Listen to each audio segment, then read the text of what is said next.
Hello students, we are going to continue with the next part of this chapter, female reproductive system, which consists of following parts: a pair of ovaries, a pair of oviducts, uterus, vagina, external genitalia, a pair of vestibular glands, a pair of mammary glands.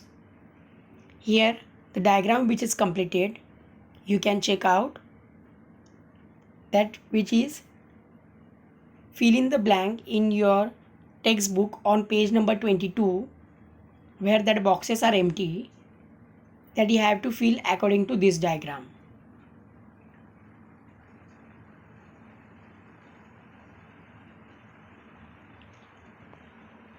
First, ovary. It is the primary female sex organ, which is a female gonad. Main function of production of egg or ovum and female reproductive hormones. So it is responsible for the formation of female gamete, that is egg or ovum, and also secondary sexual characters in females because of the hormones, and also the maintenance of reproductive cycle in the female because of the hormone. It is solid oval or almond shaped organ having 3 cm in length, 1.5 cm in breadth and 1 cm thickness. Located in the upper lateral part of the pelvis near the kidneys. So exactly near the kidneys, just little below the kidneys. These are present in the pair, and each ovary held position by the ligaments, by that attaching it to the uterus and the abdominal cavity. These ligaments are fibrous strips which actually holds ovary in its position. The largest of these is the broad ligament, which is formed by a fold of peritoneum. Peritoneum, which is the wall inside the body in the abdomen. So that peritoneum's largest fold is termed as ligament. It holds the ovary, oviduct and the uterus to the dorsal body wall. Dorsal body wall means from the back side internal lining of the body. Ovaries are connected on the lateral side of the uterus by ovarian ligaments. The ovary produces 5 hormones: estrogen, progesterone, relaxin, activin and inhibin. All these 5 hormones we are going to study in detail in the maintenance. So structure and development of ovum inside the ovary, that we can say the TS of ovary. Ovary is externally covered by a single layer of cuboidal germinal epithelium. Cuboidal means cube-like. Germinal epithelium. Epithelium which is made up of germ cells. Below the germinal epithelium, dense connective tissue layer is present, which is called as tunica albuginea.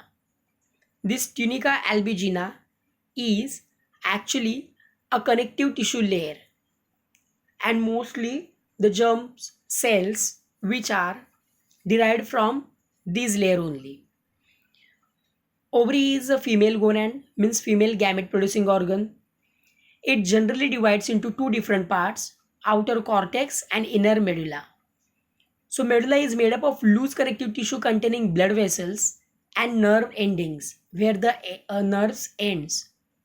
So cortex is made up of reticulate fibrous connective tissue containing the smooth muscles. Cortex region is surrounded by germinal epithelial cells. Of course, its outer layer is germinal epithelial cells, which is a source of germ cells where the meiosis takes place.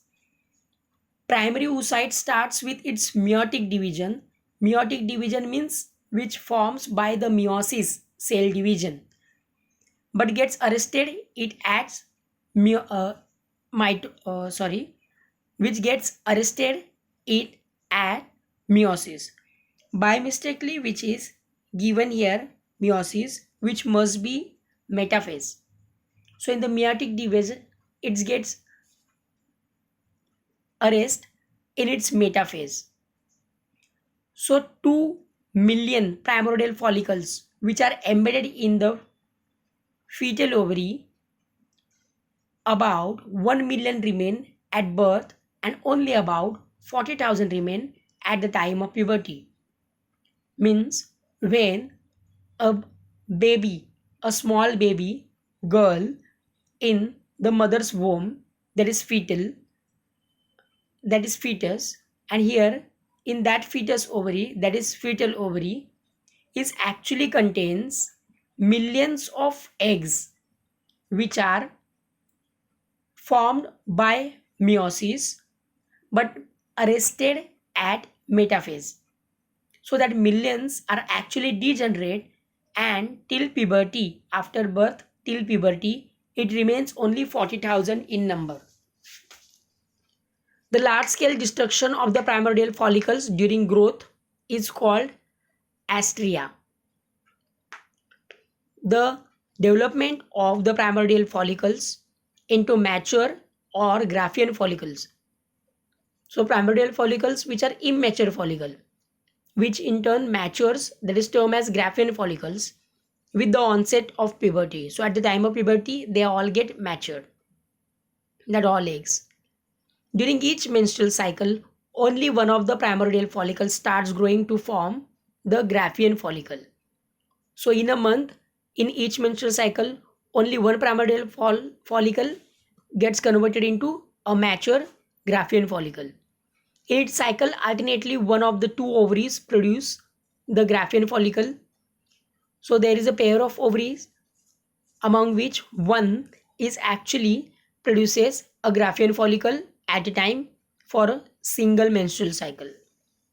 The first menstrual cycle or menarche, begins normally. Menarche is a starting of the menstruation at the age of puberty, which is 13 years, and menopause, that is stop of menstruation, that is at the age of 45 to 55 years accordingly. The period in between menarche and menopause is the reproductive age of the female, and it is approximately 32 years. In this time, the female will be producing a maximum about 416 eggs. That means 32 years into 13 eggs per year is equal to 416 eggs. Ovarian histology of a mature follicle. The changes in the ovary are in cyclic manner, which takes place during each menstrual cycle, and it involves maturation of the primordial follicles into primary, secondary, and Graafian follicle.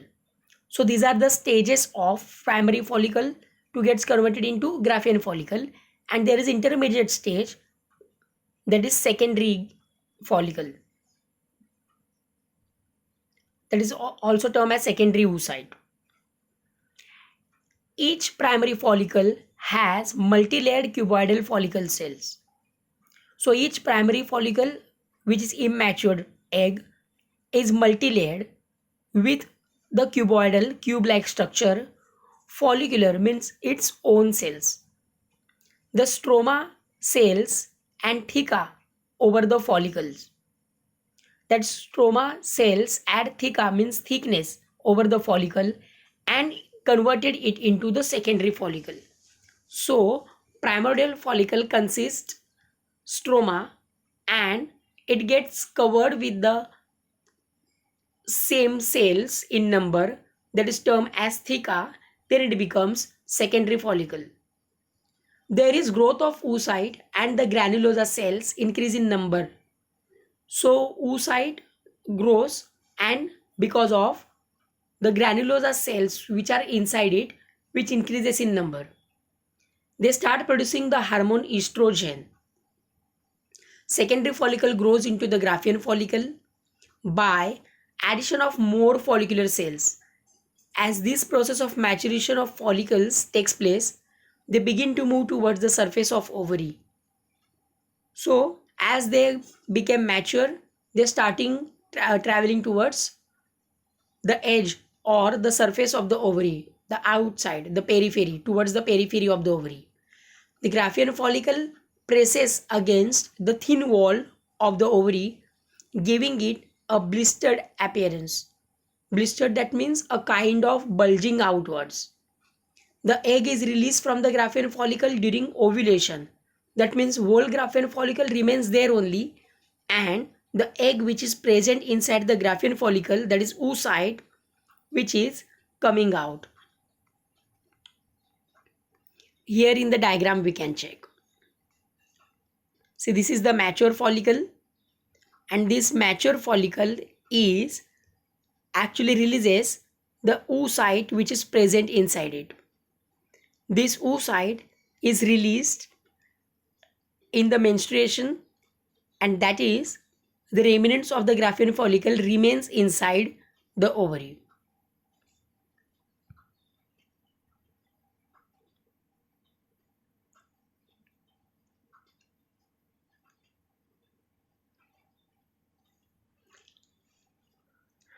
If fertilization does not take place, the corpus luteum degenerates. So what is corpus luteum? When that egg is released from the Graafian follicle during ovulation, there is a term for releasal of the egg from matured Graafian follicle.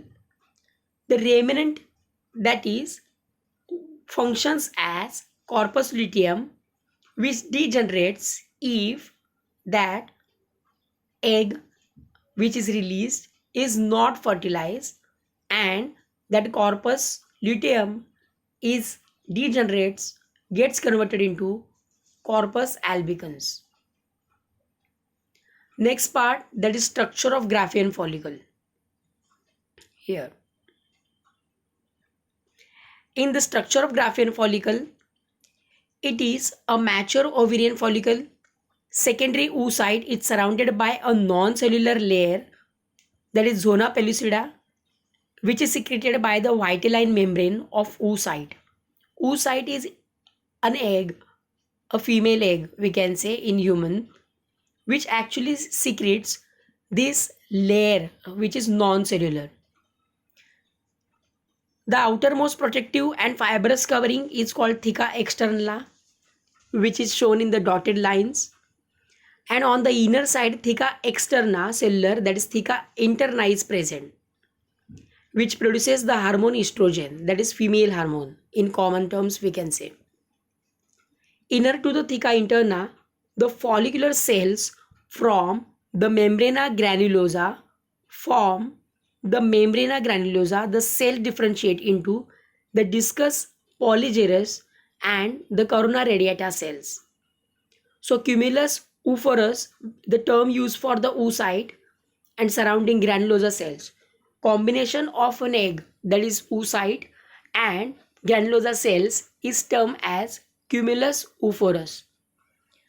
Fluid which filled in the cavity, that is called as antrum, which lies between the oocyte and membrana granulosa. So antrum, which is a cavity filled with the fluid, and that fluid which is termed as liquor folliculi, means follicular liquid. Next part, that is oviduct or fallopian tube or uterine tube. These are the paired structure which arises from upper and lateral side of the uterus. Upper and lateral side of the uterus, that is oviduct. Here.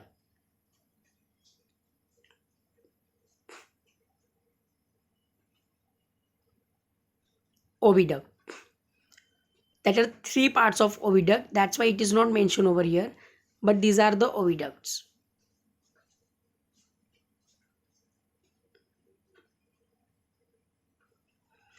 These are the paired structure which arises from upper and lateral side of uterus. Each tube is 10 to 12 centimeter in length, and each oviduct is narrow and internally lined by ciliated epithelial cells. So cilia which helps that egg to travel on the surface of the oviduct. Fallopian tube is generally divided into three parts, that is infundibulum, ampulla, and isthmus.